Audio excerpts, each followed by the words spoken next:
en el tiempo este tipo de cuarentena.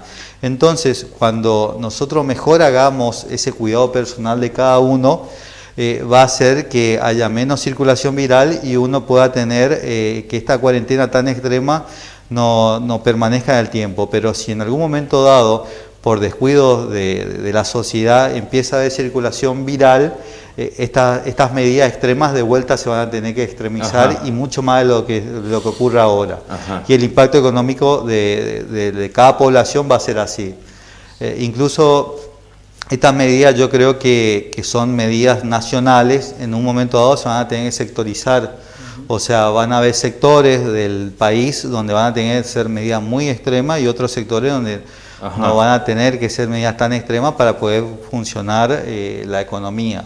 Sí. Que si quiera ser o no es algo importante porque los medicamentos, los equipos de protección personal, son todos cosas que llevan un gasto y que hay que tenerlo, porque si se nos acaba, no va a haber protección ni del sistema de salud ni de la población. Sí. O sea, son situaciones que no se pueden dejar de lado. Está bien. Doctor, ¿usted se inclina por esta segunda línea de pensamiento de empezar a mentalizarnos en el sentido de que tenemos y vamos a tener que convivir con este... Yo creo que sí, que es un punto de partida. Vamos a tener que continuar con todas las normas, como explicó el doctor, y acostumbrarnos a vivir de esta manera por un tiempo. Sí, indefinido. Indefinido. Hoy nadie sabe el final de esto. Con respecto, usted estaba planteando sobre los niveles de contagios también, que no es lo mismo, por ejemplo, usted se refiere, no va a ser la misma situación de Formosa o Catamarca, que creo que no tienen casos. No. El caso de Formosa, hasta el día de hoy no tenía, ¿no? No es lo mismo la situación de Formosa que la del, no sé, el conurbano o el Chaco. Sí, son situaciones completamente diferentes. En un sector, mientras no haya un infectado, no va a haber circulación viral. En otro sector, mientras haya un grupo de infectados que tiene que estar diagnosticado y tiene que estar aislado para poder abolir la circulación viral, pero mientras haya infectados que no están en cuarentena, muchas veces no lo están porque no saben que están infectados, el famoso infectado asintomático, eso va a hacer que siga la circulación viral. Ajá. Hasta ahora en la Argentina es completamente diferente la situación que otros lugares del mundo donde tuvieron brotes muy difíciles de manejarlo, en el sentido que Argentina, cualquier persona que tenga coronavirus en este momento tiene acceso, como una persona que tenga coronavirus y que esté en una situación grave, que necesita atención médica de mayor, tecnología o complejidad, tiene acceso, porque los sistemas de salud no están saturados. Y es lo que tenemos que tratar de evitar, que la persona que necesite mayor complejidad pueda acceder al sistema de salud fácilmente y con buena complejidad.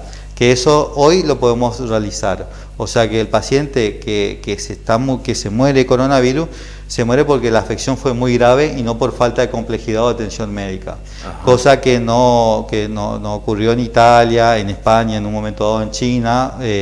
Entonces nosotros lo que tenemos que tratar es eso justamente, de aplanar la curva de contagio para que todo el mundo tenga acceso a la mejor medicina posible en el momento que lo necesita.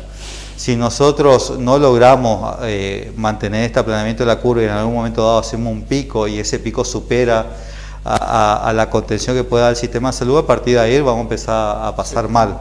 A pasar mal. Sí. ¿Cómo es la situación para cualquiera de los dos, ¿no? ¿Cómo es la situación en Paso de los Libres? ¿Cuál es la actualidad sanitaria en ese sentido? Yo te puedo hablar desde el punto de vista del laboratorio. Nosotros hemos hecho testeo con el doctor y hasta el momento no tenemos ninguno que haya sido un coronavirus detectable, diríamos. Son todos no detectables y hemos hecho en varios lugares, incluido gente nuestra del hospital, y nos ha dado no detectable. Ajá, no detectable. No detectable. Sí, de hace más o menos unos 15 días se amplió el rastreo, generalmente por por falta, en un primer momento, está todos los estudios centralizados al Malbrán. Exacto. Y realmente las esperas de resultados tardaban, era muy calificado las muestras que se mandaban, o sea, prácticamente tenía que reunir la definición de caso sospechoso, con paciente con clínica de coronavirus y con un nexo epidemiológico de coronavirus. Se mandaba. Desde el momento que se descentralizó y la provincia de Corrientes pudo empezar a hacer testeo, nosotros, o sea, se abrió un poco más el testeo, o sea, no solamente a ese paciente de caso sospechoso, sino empezamos a testear personas que tengan nexo epidemiológico, o sea, que hayan estado en una zona donde tenga riesgo de tener y que eran asintomáticos, porque los sintomáticos ya estaban tratados, ¿sí? Y otras personas con sintomatología respiratoria, pero que no tengan nexo epidemiológico, o sea, que no haya. ¿Es necesario el nexo? ¿Tiene que existir? Y cuando uno tiene que afinar la puntería, sí. ¿Por qué? Porque si nosotros tenemos, vamos a suponer, para hacer 100 test, y si nosotros nos afinamos la puntería, podemos gastar los 100 test y cuando necesitemos realmente el caso, no tener. Entonces, todo eso se basa en el recurso que uno tiene. Por eso, en un primer momento donde el recurso era muy limitado, se afinaba la puntería exclusivamente al caso sospechoso. ¿Y a pesar el recurso sigue siendo limitado? No. Sí, o sea, sigue siendo limitado, pero o sea, todos los recursos en salud siempre son limitados. Siempre son limitados, pero son mucho más amplios, a tal sentido que ahora ya no vamos solamente al caso sospechoso, sino también al asintomático con el nexo epidemiológico, que es donde podemos llegar a encontrar en algún momento dado alguna persona infectada, o las patologías respiratorias que no sabemos bien a qué virus está circulando. Primero todo descartar que no sea un coronavirus. Ahí entramos en nuestra parte. Diríamos que el laboratorio del hospital tenemos para descartar, como dice el doctor, otro tipo de virus. O sea, virus influenza A y B y virus sinciciales.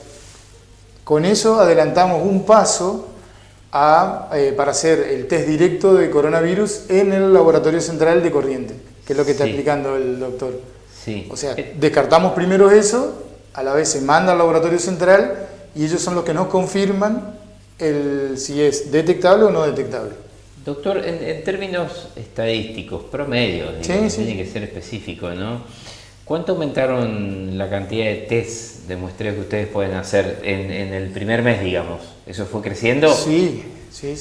Empezamos, como dijo el doctor, con pocas muestras. Prácticamente de mandar un caso sospechoso a poder mandar un promedio de 40 semanales, más o menos. Hemos hecho el rastreo. 40 estamos hablando teniendo en cuenta Mercedes, Cursucuatiá. No, exclusivamente acá. Exclusivamente solo Paso Libre. Sí, hemos hecho rastreo en el hospital, o sea, el personal que más riesgo tiene, justamente nosotros que ¿Ustedes? Nosotros. Y que eso cambió porque antes empezábamos con el nexo y como dijo el doctor, después empezamos a controlar nosotros para tener una idea cómo estamos y para cuidarnos. El hospital, las ropas adecuadas tienen ustedes. Sí. Los equipos de protección tenemos. El hospital tiene en este momento varios sistemas de seguridad. Primero, todo el personal del hospital todos los días se le toma la temperatura, que es algo ya universal para nosotros. En un segundo momento vamos calificando de acuerdo al riesgo de poder tomar el muestreo al personal. Ya todo el personal de riesgo, lo que estamos justamente en el equipo de epidemiológico que está detrás del coronavirus, ya nos testeamos todo. También otro personal como enfermero, médico de guardia, personal de laboratorio que pueden llegar a estar expuestos también. Se ha hecho testeo en el puente internacional de la gente que trabaja ahí, que está en contacto con la gente que viene del exterior, y también personal del COTECAR. No podemos testear en un día a todos, entonces vamos testeando de a grupos. Se van testeando de a grupos, hasta ahora todos los testeos nos dieron no detectables para coronavirus. Y de esa forma estamos centralizando sobre todo donde más riesgo tiene la población. el Cotecar, porque es un lugar donde transita los choferes que están viniendo del exterior, que muchos vienen de zonas donde hay circulación viral. A pesar de que un grupo grande no entra a la ciudad, sigue de largo, en ese caso nosotros no lo testeamos generalmente porque nosotros estamos cuidando sobre todo la sanidad de nuestra ciudad. Está bien. Sí, pero los camioneros que son de Paso de los Libres, lo empezamos a testear cuando están en Paso de los Libres, porque si siguen en viaje tampoco se le realiza. Y el personal que trabaja ahí, que está en contacto con esos camioneros, que son los distintos entes, SENASA, AFIP, aduana, todo eso se empezó de a pequeños grupos a hacer el testeo. Está bien. ¿Y eso se va a hacer permanentemente? Sí, se está haciendo permanentemente. Se está haciendo permanentemente. Una pregunta para los dos, ¿no? Mis preguntas por ahí van a ser crudas como para que se pueda comprender. ¿Indefectiblemente vamos a tener el virus aquí en Paso de los Libres? O sea, tarde o temprano. Uno, desde el punto de vista científico, yo te diría que en algún momento dado debería entrar. Sí, debería entrar. Hay muchas, por más que se tomen medidas extremas, siempre hay puertas abiertas, como hablamos, la farmacia necesita de los remedios que vienen de otro lado, un chofer trae esos remedios, los supermercados necesitan mercadería, un chofer trae esas mercaderías, algunos vendrán de Buenos Aires, otros vendrán de Santa Fe, del Chaco. O sea que cualquiera de esas personas que sean asintomáticas, porque si son sintomáticas no deberían estar manejando en ese momento, pueden llegar a estar infectados y contaminar y comenzar el brote. Si nosotros detectamos de inicio los primeros casos y logramos hacer bien el trabajo de detectar todos los contactos que tuvo, ponerlo en aislamiento, estudiarlo, descartar los que tienen coronavirus y los que tienen coronavirus, hacer el tratamiento, se puede llegar a cada foco a autolimitarlo, ¿sí? Sí. Para eso necesitamos justamente que la gente ande lo necesario en la calle, ¿sí? Porque si nosotros, si un repositor de supermercado está en contacto con un viajante que le trae mercadería y ese repositor se infecta y después entra a tener contacto con mucha gente, comienza un brote bastante difícil de controlarlo. Pero si cada uno hace bien la cosa, esa persona tiene el cuidado de usar barbijo, de lavarse las manos, de no realizar una vida social, o sea, únicamente del trabajo a la casa, de la casa al trabajo, se puede limitar perfectamente y todos los focos que haya se pueden controlar. Pero donde la sociedad no colabore va a ser... Sobre el tema de la colaboración, doctor Sachman, ¿cuál es su percepción? De acuerdo a lo que usted ve. No, yo creo que en un comienzo se colaboró bastante bien. Se ve que un poquito la flexibilización ha aumentado, un poco el movimiento de la gente, pero la gente ha puesto lo suyo, ha colaborado y se ha quedado en la casa y tiene que seguir así. Es nuestra única posibilidad de luchar contra esto. En términos generales, ¿usted ve eso? Sí, yo creo que sí. En la ciudad sí. Llega un horario de la noche, obviamente que vas a ver movimientos cuando va gente o al banco o al supermercado. Pero después la ciudad se apaga, queda la gente cada uno en su casa y se ve más colaboración, diríamos. Fundamentalmente hay que tener cuidado con los grupos vulnerables. Sí. ¿Eso será hasta la aparición de una vacuna, doctor? Sí, acá controlar la pandemia seguramente va a seguir por un tiempo porque es un virus nuevo donde la mayor población del mundo, el organismo no conoce al virus, entonces está indemne a ser infectado, ¿sí? No hay una respuesta inmunológica efectiva del cuerpo, entonces la mayoría de la gente en el mundo se puede infectar y puede contagiar. Y por lo que vimos, un virus que se transmite muy fácilmente. Y rápido. Fácilmente y rápido. Entonces, al no haber una vacuna, prácticamente tenemos toda la población mundial sin inmunidad para este virus. Y la cantidad de contagio al día de hoy es mínima al respecto a la población mundial. Entonces, porque las personas que se contagian crean inmunidad. Por lo menos al día de hoy lo que sabemos es que la persona que se contagió no se vuelve a recontagiar. Acá tengo una pregunta, también voy dando lugar Sí. a la gente también, siempre con respeto, Sí. ¿no? Las preguntas, ¿no? En la medida que sea de esa manera y sea una inquietud, les voy a dar lugar. Sí. Una persona que tuvo coronavirus, ¿puede volver a contagiarse? Preguntan. Bueno, primero de todo, el tiempo de estudio de la enfermedad es muy corta porque en diciembre se comunicaron los primeros casos. Abril son 4 meses, yo no puedo decir que da inmunidad de por vida o por tiempo prolongado, porque realmente son 4 meses tiene la historia de esta enfermedad. Pero al día de hoy no hay ninguna publicación de una persona que se haya curado y se haya vuelto a infectar. Hay publicaciones de diarios, de revistas que no son científicas donde pueden llegar porque ellos generalmente no hacen una corroboración de que sea una información real. No, que no tiene Sí. rigurosidad Sí, científica. claro, no tiene sí, rigurosidad, seguro. pero publicaciones científicas de revistas o comunicaciones de algún ministerio de salud de cualquier Sí. lugar del mundo no ha comunicado ningún caso de que una persona haya contraído 2 veces la enfermedad. Ajá. O sea, Sí. está bien lo que usted está planteando, porque también hay mucha información que circula Sí, y a sí, veces sí. no necesariamente los artículos periodísticos, no estoy hablando en contra, por supuesto, del trabajo periodístico, pero también a veces no tiene esa rigurosidad científica Sí, también, sí, sí. ¿no? Encontramos mucho y hemos visto muchos médicos que se están informando de revistas que no son científicas, ¿cómo se llama? Y que es un problema porque cuando la gente escucha a un médico considera que es una información real. Sí, lógico. Entonces, por eso está el claro. peso de la responsabilidad de Sí, ustedes. sí, sí. Entonces nosotros tratamos de incentivar que los médicos se asesoren exclusivamente de revistas médicas, revistas científicas. Está bien. Y en ese sentido, no hay ningún caso que corrobore, digamos, que uno se puede volver a contagiar de coronavirus. No hay ningún caso reportado a nivel mundial de una persona que se haya Doctor, curado y haya vuelto a infectarse. Está bien. La pregunta es para cualquiera de los dos, ¿no? Sí. Y esto es en base a un artículo periodístico que salió publicado hoy en horas de la tarde en Oberá Misiones, ¿no? Tiene que ver con un camionero.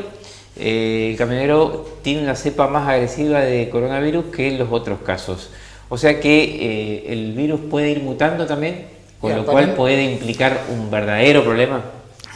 Todos los virus van cambiando su estructura. Sí. Por eso el virus de la gripe cuesta mucho hacer una vacuna porque generalmente tienen tendencia a hacer. Generalmente en un plazo de lo que lleva la infección no puede haber mutado, cambiar completamente su estructura o virulencia. Sí, no podemos decir que ese caso sea una cepa más agresiva que la otra. Eso no puede ser cierto, sí, porque hasta al día de hoy solamente en la Argentina han decodificado una vez el código genético, o sea que es muy difícil que hayan estudiado esa cepa en tan poco tiempo. ¿Sí? Lo que sí, sabemos que personas se enferman mucho más grave que otras, o sea, el 80% de la población pasa con una infección realmente bastante leve. Y hay un 20%. El 80%. El 80% de la población que se infecta por coronavirus tiene una infección respiratoria no muy grave. Y hay un 20% de la población que puede tener una infección mucho más grave y que en algunos casos puede llegar a ser letal. Sobre todo se corrobora lo que ocurre en otros lugares del mundo donde las personas que tienen cierta comorbilidad, la más importante es la edad, sí, mayores de 65, y cuanto más edad tiene, más grave puede ser. Y otras enfermedades asociadas como ser diabetes no controlada, enfermedades renales crónicas, oncológicas. Sí, oncológicas. Son todas las respiratorias, ni hablar. Sí, todas las infecciones, todas las enfermedades que disminuyen la defensa de la persona. Se da ahí la enfermedad es más grave, ¿sí? En un porcentaje muy alto. Entonces nosotros tenemos en la Argentina que la mayoría de las personas fallecidas son personas de edad. Y que hubieron personas jóvenes, pero en el mínimo, en la misma cantidad. Ajá. Que es justamente por ahí lo que manejamos, lo que nos gusta un poco leer la parte científica, es que si en 100 casos hubo una persona menor a 30 años que falleció, es el 1%. Está bien. O sea, Ahora le voy a hacer otra pregunta, pero quiero preguntarle al doctor Sachman sobre si se tiene proyectado en el Hospital San José, que es el hospital de nuestra comunidad, más testeos. Sí, digamos ahora en un futuro breve. Yo te iba a decir otra cosa. Nosotros estamos preparados para hacer más testeos. ¿Están preparados? Sí, obviamente. El que dirige, diríamos, los testeos es el doctor Silva, que es el infector. Sí. Tenemos para testear lo que indique él y el lugar donde indica él. El laboratorio está preparado para hacer más testeos. Ajá. Doctor, sí, lo que yo quiero, haciendo lo que yo ARN, quiero, digamos, claro, PCR. Sí, todavía lo que es el test rápido sí, no ha llegado, creo que a la corriente, y sí. esperemos que nos llegue, que lo tengamos. pero con, sí, acá con estas armas, sí. perdón, con estas armas, ¿nos defendemos todavía? Sí. Lo que yo quiero que comprenda es porque por ahí la gente que escucha puede por ahí malinterpretar que no es que se va a ir al hospital a pedir que le hagan el test de coronavirus, no se le va a hacer, no se le va a hacer. Sí. Tiene que ser acá, una indicación nosotros porque justamente no tenemos para testear a la población entera. Claro. ¿Sí? Tenemos un número, a pesar que estamos haciendo mucho más de lo que nosotros pensamos que íbamos a poder hacer, no es a simple demanda. ¿Sí? Esto seguimos apuntando bien, porque no podemos malgastar lo que después no puede faltar. Está bien, pero sí. ahí puede haber un margen de error también. Sí, doctor. sí. Puede haber. Sí. Digamos, algún caso que se les escape por no haber testeado, porque hubo en algunas, en otras provincias, en otros casos también. Sí, generalmente nosotros todas las personas que nosotros estamos en contacto, todas las personas que ante la mínima sospecha tuvimos, le testeamos. Sí. Está bien. De todas formas, porque tienen sintomatología respiratoria y tenían nexo epidemiológico, porque tenían sintomatología respiratoria y no tenían nexo epidemiológico, pero ameritaba, ¿sí? O personas que vienen de zona de riesgo y estaban asintomáticas. Sí. O sea, a todas esas personas también se le hizo el descarte de influenza A y B y del virus sincicial. O sea, antes de mandarnos aseguramos de que no tenga otra enfermedad. Claro, pero lo que yo no quiero es que mañana aparezcan 300 personas que le quieran hacer el test. Lógico, no se le va a hacer. Ni siquiera por presión mediática, porque se nos ocurre claro, está claro esta cuestión. Tengo una pregunta acá también. En realidad voy a hacer dos en una, ¿no? Acá me preguntan, ¿el virus puede entrar por una herida en los brazos? O sea, ¿está probado, doctor, qué es? Vía, por la boca y por la nariz. Sí, por vía respiratoria y por mucosas. ¿Sí? Desde el punto comprobado que el virus haya entrado por algún tipo de lesión o por relación sexual, no hay ningún estudio que haya comprobado. Dentro de la teoría siempre están abiertas, ¿cómo se llaman? Posibles contagios, sí. Por una herida y que no debería, ¿sí? No se debería ingresar, pero igual siempre, por ejemplo, nosotros el personal de salud toma en cuenta eso, de cubrir siempre todas sus mucosas y también usamos guantes para evitar de cualquier lesión de la mano que esté en contacto con secreciones, nos pueda ingresar el virus a través de eso. ¿Y en el aire? Esta hipótesis que el virus está en el aire. Sí, o sea, el virus es un virus respiratorio, pero no permanece en el aire por mucho tiempo como otros virus que son mucho más pequeños, más livianos, diríamos, para que la gente entienda, porque acá estamos hablando de micrómetros, o sea que son medidas que inclusive en un microscopio común no se lo vería al virus. Se necesita otro tipo de tecnología mucho más avanzada. Entonces son virus que muy pequeños y al tener un peso mínimo, muchas veces pueden permanecer un tiempo en el aire flotando hasta que cae, ¿sí? Por eso se considera, pero los estudios demarcan que más allá de 2 metros el virus no se aleja de donde es expulsado del cuerpo. la persona sintomática respiratoria es la que más contagia, porque la que está tosiendo, estornudando. ¿Por eso es la importancia del barbijo? Por eso la importancia Exacto. del barbijo. La importancia del barbijo tiene una doble acción. Uno, que la persona que está infectada, cuando tose, realmente hace una contención barrera donde puede llegar a eliminar muy poca cantidad afuera.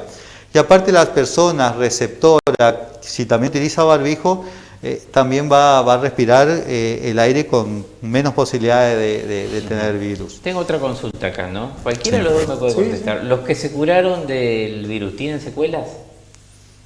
Sí, Yo creía. o sea, hemos tenido de todo, porque generalmente las personas jóvenes que adquieren el virus, que pasan con una infección muy leve, generalmente se quedan sin secuela. Inclusive se empezó a hacer el testeo serológico en muchos lugares del mundo, porque consideran que hay personas... Perdón, ¿cómo? Serológico, a través de sangre, porque... Claro, ese es el segundo método, que es lo que hablábamos. Ahora me lo va a rápido. explicar. Sí. Ahora me lo explica. Bueno, él les puede explicar, pero la persona que tuvo la enfermedad después crea anticuerpos y tiene circulando en sangre. Entonces hubieron personas que tuvieron infecciones respiratorias que muy leves y que no se le testeó a tiempo. Entonces, para saber si tuvieron coronavirus o no, se puede hacer el testeo a nivel serológico. Entonces, en muchos lugares del mundo, para saber qué grado de inmunidad tiene su población, se está haciendo eso. Ajá. ¿Cómo es un testeo? ¿En qué consiste? ¿Cuál es la Tenemos forma? dos tipos de testeo, que es lo que estuvimos hablando. Uno es el hisopado nasofaringeo, que es lo que estamos haciendo ahora acá, y otro es lo que han adquirido ahora el gobierno, que son los test rápidos. La diferencia que tiene uno y otro es que el hisopado buscamos el ARN del virus a través de un método que se llama PCR. Y en el test rápido lo que nosotros detectamos es anticuerpos, es IgG o IgM, que es lo que todos dicen que es muy parecido a un test de embarazo, que no es tan así, pero es un test que lo haces en 10 a 15 minutos, diríamos. Sí. Y que se logra detectar, como dijo el doctor, cuando un paciente que ha tenido sintomatología muy leve, o que ha estado con alguien que no haya tenido ni tos ni fiebre, se le saca sangre y le pueden aparecer uno o los dos anticuerpos. Generalmente, si pasó mucho tiempo, te va a aparecer uno de los dos. Es IgG o IgM, los dos anticuerpos que se dosan. ¿Son rápidos los testeos? ¿Son de 48 horas, puede ser? Ahora en la actualidad. Eso es 48 horas, demora el ARN del virus. Ahí estamos buscando el virus, no estamos buscando los anticuerpos. Cuando vos buscas anticuerpos, que es con el test rápido, demorás 10 a 15 minutos. 10 o 15 minutos. Exacto. Sí, ¿Y eso queda la sospecha? ¿Cómo? Eso segundo que usted me dijo, ¿eso da la probabilidad de que esté infectado? Lo que te está diciendo es que vos tenés anticuerpos contra el virus. Está, perfecto. Sí. En este Presencia caso, de anticuerpos. sí, claro, en este caso, Y puede ser, perdón doctor, Sí. puede ser que no tenga anticuerpos contra el virus. ¿Alguna No, si persona? estuviste en presencia siempre vas a crear anticuerpos. Siempre se va a crear. Sí. Está bien. Sea asintomático o no, si él es un paciente asintomático y que tuvo coronavirus, va a tener anticuerpos. Está bien, está bien. Pero mi pregunta era básicamente cómo era el tratamiento de alguien que exista la sospecha, cómo era el mecanismo como para llegar a ese testeo. Bueno, partiendo de la base de que el doctor es el que dice para quién hisoparlo, está bien. nos vamos, tomamos la muestra del hisopo y ahí buscamos, como te dije, el virus directamente. Sí.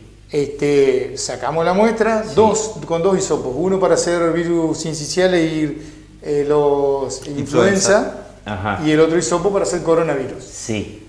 A partir de ahí ya quedamos y le informamos al doctor el resultado, si es detectable o no detectable. Ese es buscando el virus.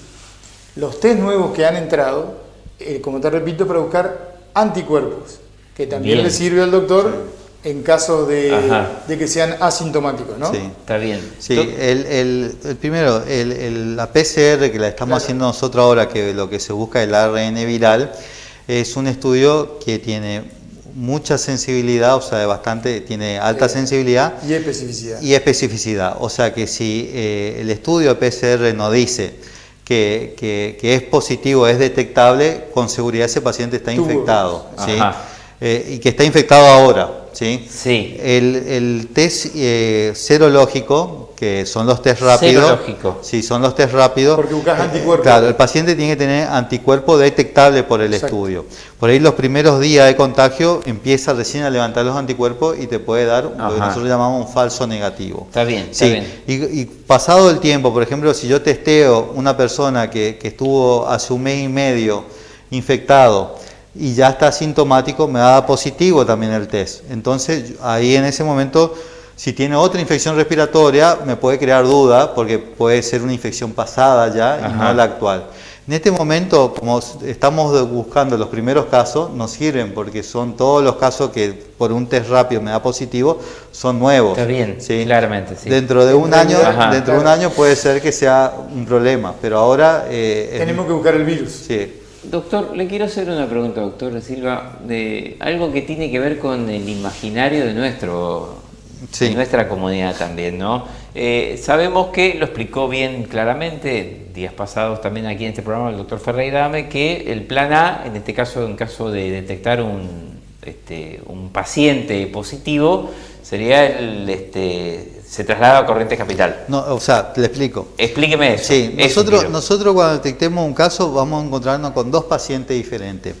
Un paciente con sintomatología leve que no necesita estar internado y ese paciente va a cursar su enfermedad en aislamiento domiciliario. En su casa acá, en su sin casa, trasladarse. Sí, ese paciente no necesita ni un tratamiento específico, solamente un tratamiento asintomático, una buena hidratación, si tiene fiebre antifebriles y cualquier otro síntoma que pueda atender, se trata el síntoma y la enfermedad se va a autolimitar. Se lo va a controlar diariamente en el domicilio Sí. y siempre, obvio, constatando que el domicilio es adecuado para que la persona esté. Si no es adecuado, se lo llevará a un lugar adecuado, pero no internado.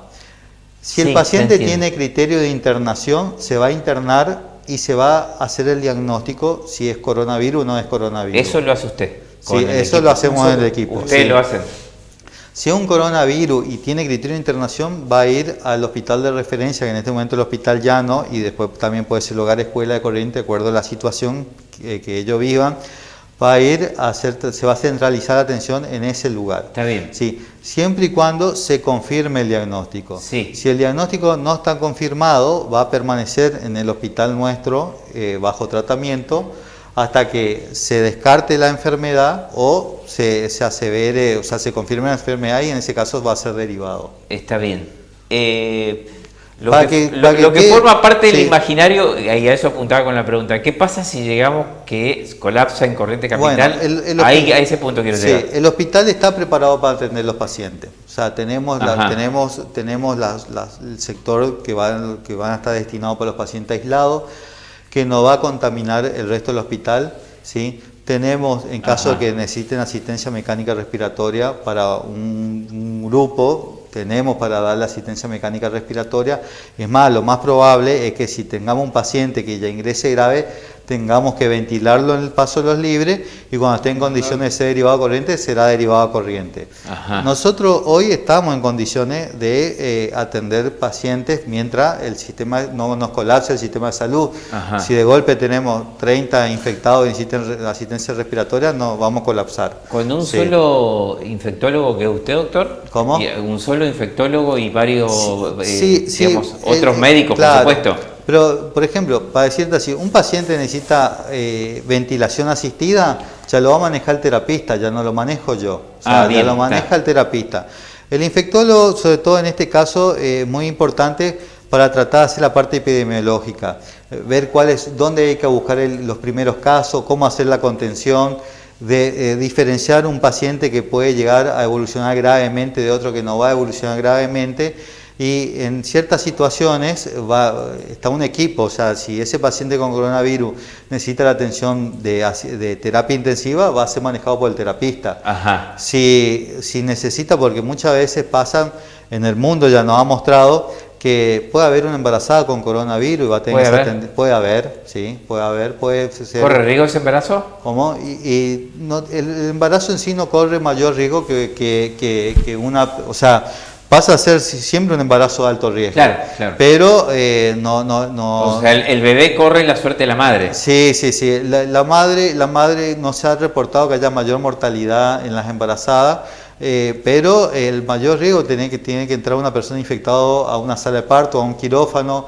Un bebé puede ir a neonatología con riesgo, entonces hay que extremar todas las medidas para evitar los contagios. Está bien, eso, hablando de extremar las medidas para evitar los contagios, usted dijo que va a existir un lugar, una sala, lugar, ¿no?, que va a estar desconectada, por denominarlo de esta manera, del resto para evitar los contagios. Estamos hablando entre pacientes y entre personal, incluidos ustedes también. Sí, hay el equipo de ustedes. El laboratorio tiene su protocolo de trabajo para trabajar con personas de coronavirus. No soy yo solo, sino que nosotros somos 4 de los bioquímicos y las técnicas. Sí. Dentro del laboratorio, el laboratorio tiene el protocolo para trabajar con pacientes de coronavirus. Sí. Cada bioquímico y técnica sabe cómo proceder ante un paciente tenga o probable o esté confirmado con coronavirus. Probable o posible. Siempre para nosotros son todos positivos, diríamos. Sí. Está bien. Es el concepto para cuidar. Sí. Está bien. Y el laboratorio tiene el protocolo armado para trabajar así. Está bien. La pregunta es porque uno ve, es alarmante también las cifras, ¿no?, o las estadísticas de personal de la salud que se infecta también de esto. Bueno, ahí justamente ese es mi mayor trabajo, evitar que el hospital se contamine y que la gente se contagie. La atención en todos los lugares del mundo no está dado exclusivamente por infectólogos, está dado la mayoría por médicos clínicos, y en los lugares donde se ha saturado el sistema han tenido que intervenir pediatras, traumatólogos, distintas especialidades para seguir dando la atención, porque la atención sigue siendo una patología respiratoria. La importancia desde el punto de vista infectológico es justamente contener la infección, que la infección no se siga propagando, tanto en la ciudad como dentro de un hospital. Entonces ahí es donde nosotros asesoramos cuáles son el equipo de protección personal, quiénes deben utilizar, quiénes no, cuál es la forma. No todos tienen que utilizar. No, porque como le dijimos, en salud todos los recursos son limitados. Todo lo que nosotros utilicemos mal utilizado ahora, en el peor momento no puede llegar a faltar. Entonces, como los recursos son limitados, como en cualquier casa de familia tienen que cuidar sus recursos, porque si a principio de mes mal utilizan todo el dinero, a fin de mes se pueden quedar sin dinero. Sí, lo mismo nos pasa a nosotros, o sea, los recursos que tenemos que cuidarlos, porque en la peor situación lo tenemos que tener disponible. Entonces hay personas que no necesitan tener cierto equipo de protección. La mayoría del hospital hoy en día ya no anda, si uno va al hospital ya no anda como andábamos antes con ropa de calle dentro del hospital. Todo el personal médico, inclusive administrativo, usa ropa del hospital, que queda dentro del hospital. Cuando se retira esa ropa y va a su casa con una ropa que no estuvo andando dentro del hospital. Doctor, le quiero preguntar, ¿usted es el único médico infectólogo del Hospital San José? Sí. A ver, quiero ser medio crudo, realista, ¿no?, con la pregunta. Usted, ojalá que jamás pase, ¿no? Lo dejo bien claro. Usted se infecta. ¿Hay plan B, hay banco de suplentes? Por utilizar un término futbolero, ¿no? Justamente estamos trabajando en todas las medidas de prevención para que todo el mundo lo sepa, ¿sí?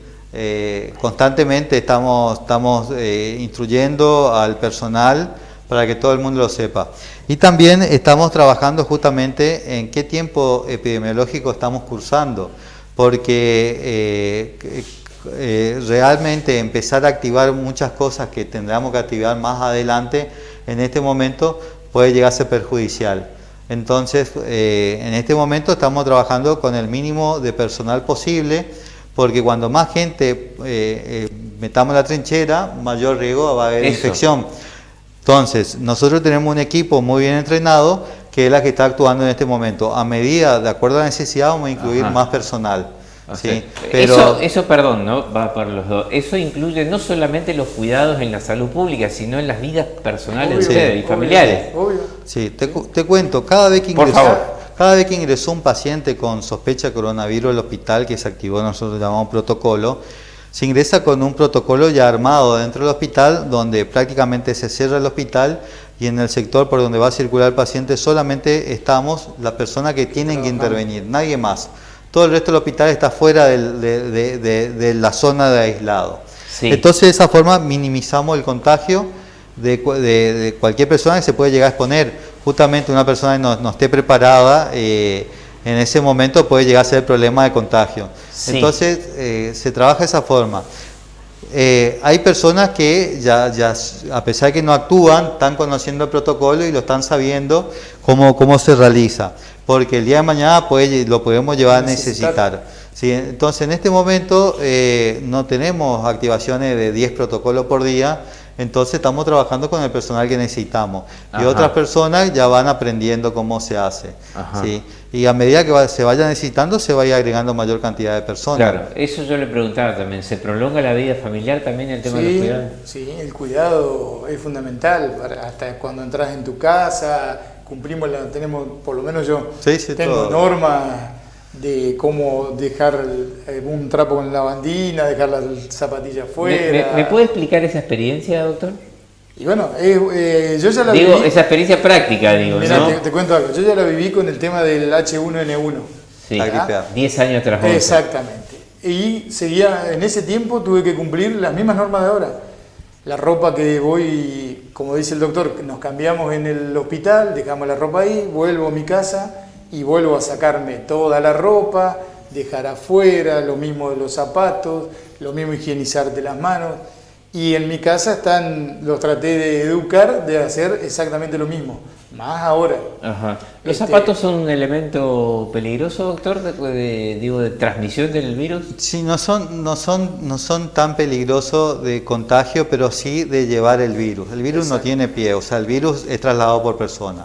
Como el virus termina en el suelo, porque cuando uno tose o estornuda, la persona está infectada, queda un tiempo en el aire, pero después va al suelo, y cuando uno camina se pueden contaminar los zapatos, ¿sí? Y llevar el virus a otros lugares, ¿sí? Ajá. Por eso, esto es una controversia, algunos recomiendan la higiene del zapato, otros no. Realmente a nosotros no nos hace daño tener el zapato a la entrada de nuestra casa, dejarlo ahí y tener otros zapatos con el cual circulamos dentro de la casa. Y yo descontamino también mi zapato cuando llego a casa. Eso es otra cosa. El agua, cuando se prepara, se mezcla la lavandina con agua, que es el preparado que se tiene que hacer.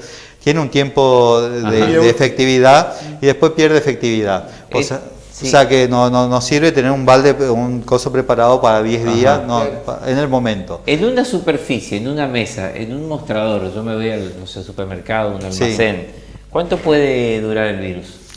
Y no hay nada comprobado, porque son todo estudios y suposiciones, pero ningún estudio realmente comprobado.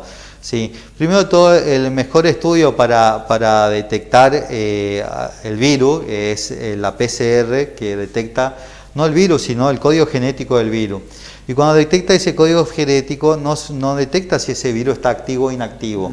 Entonces yo puedo llegar a contaminar esta mesa y probablemente toman muestras dentro de 24 horas y puede llegar a detectar el código genético del virus, el ARN viral, pero no sabemos si ese virus está inerto o está en actividad. ¿Sí? Entonces, en eso se basa un montón de suposiciones. Está bien. Pero, generalmente hay superficies donde está demostrado que, que tiene una sobrevida mayor, sobre todo los metales, los vidrios, que muchas veces son las superficies donde mejor se puede limpiar. Pero también lo que está demostrado es que los detergentes, los jabones destruyen fácilmente. ¿Sí? ¿Destruyen? Sí, se destruyen fácilmente. ¿El Isonfor? También. Descontaminar superficies. ¿Sí? Ajá. Sí. ¿El Isonfor sí, también? hay un listado que yo ya lo hice circular muchas veces de todo lo que está hecho por la Sociedad Argentina de Infectología, de todos los productos comerciales que uno puede conseguir que sirve para desinfectar superficies, mesa, vasos, lugares. De acuerdo al listado ahí uno sabe si lo puede usar en una mesada, sobre una ropa, sobre diferentes elementos, pues ya generalmente se conoce para qué sirve cada producto. Pero el alcohol al 70%, la lavandina diluida, jabón. siempre, sí, jabón, la mayoría de los detergentes, los desinfectantes. Si quiere yo después le puedo pasar por mensaje. No, está bien, no, por favor. Y usted doctor, puede sí, dar no, la no. publicidad. Está bien. Lo Está pasa bien. que No es que necesariamente tiene que ser el alcohol en gel, Sí. porque No, digo, no. puede Sí, ser no, alcohol no, puro. sí, Jabón, sí, detergente. jabón, sí. Ajá. Sí. Todo eso después te elimina, sobre Sí. todo de las manos y lavarse Sí. bien. Necesito ir cerrando, ¿no? El Sí. programa. ¿Qué cosas van a cambiar de nuestras vidas? Porque no es que imaginemos que el día lunes o domingo lunes se levante el aislamiento, ¿no? O la cuarentena. No es que la vida va a volver a la normalidad. ¿Qué cosas van a cambiar en nuestra vida? ¿Qué es lo que tenemos que mentalizarnos, doctor? Yo creo que uno de los mayores problemas que vamos a tener es las reuniones sociales.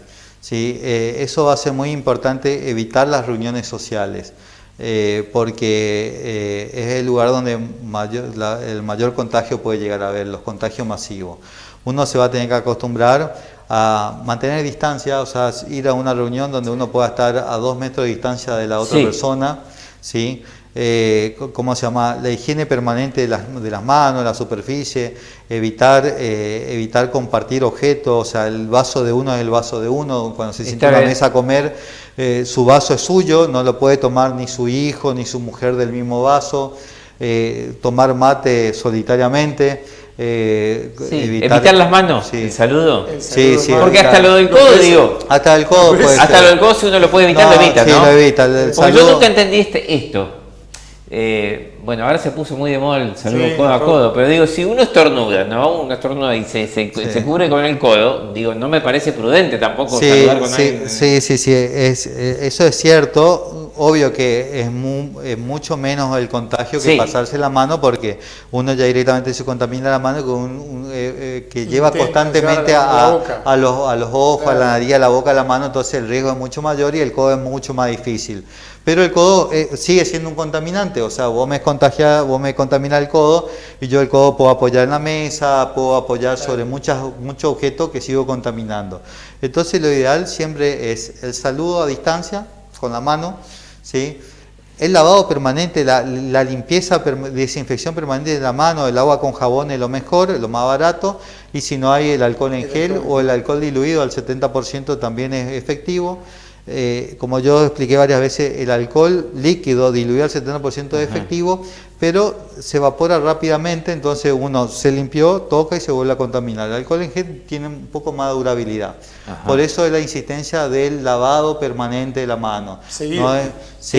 Somos lavadores, nosotros ya somos lavadores seriales, o sea, prácticamente nos estamos lavando cada 5 o 10 minutos. Claro. Yo voy al hospital, entro a enfermería, me lavo la mano, voy a otro, me lavo la mano, llego a mi casa, me lavo la mano, voy a comer, termino de comer, me lavo la mano. O sea, y cuando uno lo toma como conducta, después ya lo hace en forma automática. Esa es una de las cosas que vos preguntás que va a cambiar. Sí, Eso. para usted también. Sí. Nos va a educar a lavarnos las manos seguido, evitar el contacto, varias cosas. Sí, y bueno, y hay lugares del mundo que ya antes de esta epidemia han hecho ciertos cambios que por ahí uno lo ve como muy difícil, pero yo he visto que en el mundo cambió muchas cosas. Para mí, cuando yo me recibía de médico, Internet era algo inaccesible, hoy en día todo el mundo lo tiene y nos fue barato. ¿Qué cosa, perdón, doctor? Internet. Internet. Cuando yo me recibía, realmente no había nadie, prácticamente tenía en su casa internet. Doctor, para cerrar esto, ¿no? Pero a lo que yo voy, por ejemplo, probablemente el día de mañana tengamos que eliminar ciertas cosas, como ser los picaportes, que se abra de otra forma, como ya tienen muchos lugares del mundo, por voz, por distintas formas, sobre todo en los lugares públicos, por ahí no tanto en una casa, pero si uno va a entrar al banco ya no tendría que abrir más con las manos las puertas, se tendría que tener en forma automática, y así es la mayoría de los lugares públicos donde asistan muchas personas. Claro. Son cambios que yo le estoy diciendo no ahora, pero a un futuro habría que pensarlo. Está bien. Bueno, tengo varios mensajes aquí para ustedes también, ¿no? Sí. Bueno, un orgullo trabajar con ellos, excelentes profesionales. Bueno, Ignacio, felicitaciones por la entrevista a los excelentes profesionales. Bueno, varios elogios aquí al trabajo. Bueno, esto ya consultamos también. Me gustaría en un minutito, doctor, que me vuelva a redondear la cuestión del 107, ¿no? Porque, digo, esto fue un tema controversial la semana pasada y no quiero que me explique lo que pasó, sino me gustaría que la gente conozca cuál es la importancia del 107 y en qué condiciones. Sí, nosotros no sabemos dónde va a estar el primer caso, ¿sí? Pero de que en algún momento dado puede estar. Y la forma de proteger mayormente al sistema de salud, que cuando el sistema de salud se contagia, realmente pasa a ser un grave problema para toda la sociedad, es hacer lo que nosotros llamamos un triage. El triage es una serie de preguntas para calificar si ese paciente tiene riesgo o no de coronavirus, ¿sí? Y sobre todo es detectar si esa persona tuvo algún nexo epidemiológico. O sea que cuando uno llama al 107, esas preguntas las tiene que contestar de forma veraz y no enojarse porque le preguntan eso y no lo que le está pasando, ¿sí? Si esa persona estuvo fuera de Paso de los Libres, si estuvo en el exterior, si alguien de la familia conviviente estuvo o si, en el exterior en los últimos 14 días o fuera de Paso de los Libres, o si tiene algún tipo de síntoma respiratorio que puede llegar a tener riesgo de coronavirus. Esa persona no puede ingresar a la guardia, pero va a ser atendida. O va a ser atendida porque el sistema de salud va a ir a su casa o porque se le va a designar otro lugar donde donde va a ser atendido. Sí, la pregunta es por qué fuera de ese caso, doctor, el 107 debería atender el resto. Pero cuando yo digo ese track es para todo. O sea, pero yo me doblé el tobillo, no, primero de todo vamos a ver que vos no tengas riesgo de coronavirus, porque vos, por más que tu problema sea el tobillo, probablemente vos dentro de 3-4 días desarrolles la enfermedad y mientras tanto no contamine la guardia y no contagie varios del sistema de salud. Entonces, si hay un mínimo riesgo, va a ser atendido, sí, pero con todas las medidas de seguridad para que nadie se contagie ni contamine el hospital. Bien. Por eso es la importancia del 107. Bien, perfecto, entonces. Ahora sí, lo último, ¿no? Ya más de carácter personal. En sus momentos de estudios, ¿no? Universitarios, cada uno, ¿imaginaron esto ni en el peor de los sueños, no? No. Porque es un problema para todos, es inquietante. No digo que va a ser el final de la humanidad, para nada, pero es un tema que nos inquieta porque nunca vivimos una... Y la pregunta es desde el punto de vista generacional, digo. Sí, hubieron pandemias ya en la historia del mundo, la viruela, el cólera, la gripe española, que fue la última catástrofe que hubo en el mundo y el mundo continuó después. Cambiaron muchas cosas después de cada pandemia, cambiaron, ¿sí? Y esta es la primera que nos toca vivir en el siglo moderno, en la modernidad. Creo que casi nadie habrá vivido la gripe española, ¿sí? Pero el mundo va a seguir, de que va a haber cambios, de que vamos a volver a tomar ciertas medidas que se tomaban antiguamente y que las dejamos en desuso porque creemos que no eran importantes. Lo más importante es el lavado permanente de manos, ¿sí? Es una cosa que cualquier persona anciana te dirá que en la escuela le enseñaron cómo lavarse la mano antes de comer, después de comer, antes, cuando entraba al baño, cuando salía del baño, y como que mucha gente dejó de utilizarlo y hoy en día hay que volver a todo eso, a todas las medidas de higiene. Está bien, me dice acá el doctor Jorge Ferreira Adame, felicitamos a los profesionales y a todo el personal del Hospital San José. Cuidémonos y cuidemos a los demás también, ¿no? Doctor, me quería concluir sobre el tema justamente... Yo lo único que te quiero agregar es lo siguiente. Desde el punto de vista del laboratorio, el laboratorio no solo está dedicado a coronavirus.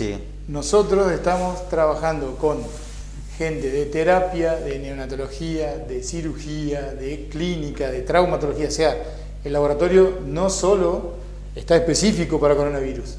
Todos los días tenemos gente en en pediatría. Sí, está bien. O sea, eso es desde el punto de vista de cómo funciona el laboratorio. Por eso somos varios los que estamos también preparados para coronavirus como para el hospital entero, diría. Doctor. Generalmente todo el hospital sigue funcionando. La persona que tiene una apendicitis, se le opera la apendicitis, la mujer que va a dar luz, va y tiene su parto o su cesárea. Pediatría sigue internando a los pacientes de pediatría. O sea, el hospital sigue funcionando. Sí, eso le tiene que comprender la ciudad y que paralelamente a eso nos estamos preparando y estamos atendiendo ya todos los riesgos para coronavirus. Los consultorios externos están suspendidos porque es el lugar donde se atiende, entonces siempre va a haber riesgo.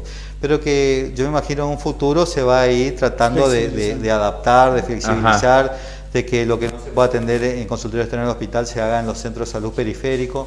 En los CAPS. En los CAPS, sí. Eso es una adaptación que nos tocó muy de golpe. Sí, ¿sí? Nosotros un día de marzo veíamos la noticia y una semana después estábamos en aislamiento.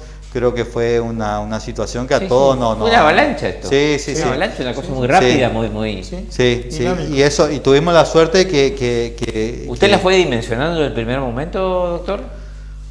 Yo tuve en dimensión cuando tuve contacto con médicos, colegas que están trabajando en el exterior y que justamente estaban en España y nos entraban a decir que lo que empezaron a vivir. Sí.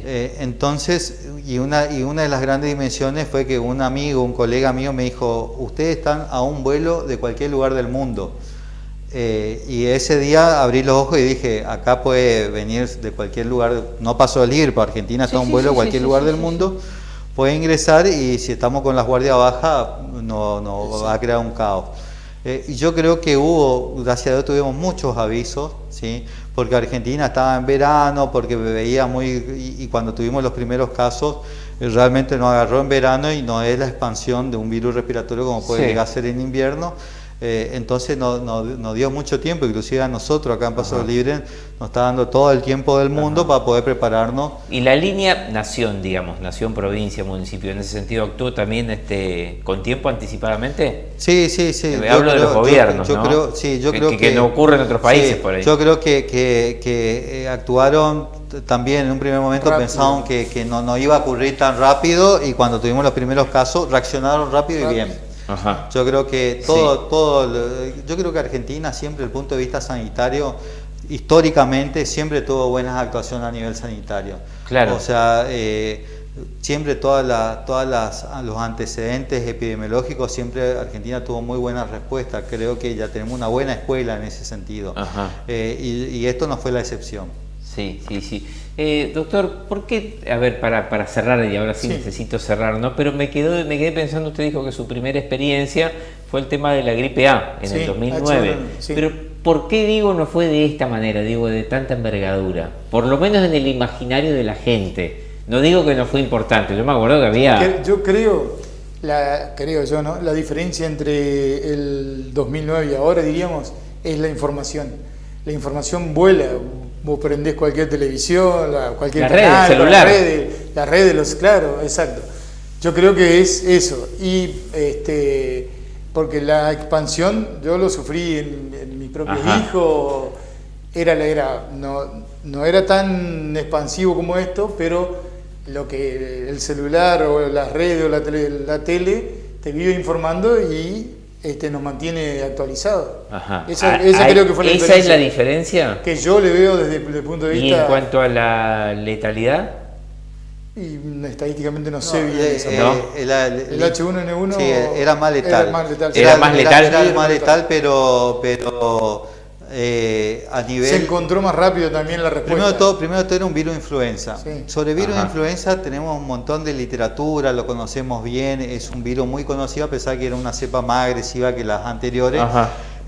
Nuestro organismo ha estado en contacto millones de veces contra el virus influenza, o sea, tenemos ya una inmunidad natural, ¿sí? A pesar que era una cepa diferente, y se podía trabajarse una vacuna más rápidamente porque es un virus muy conocido. Las farmacéuticas ya trabajaban sobre vacunas contra influenza.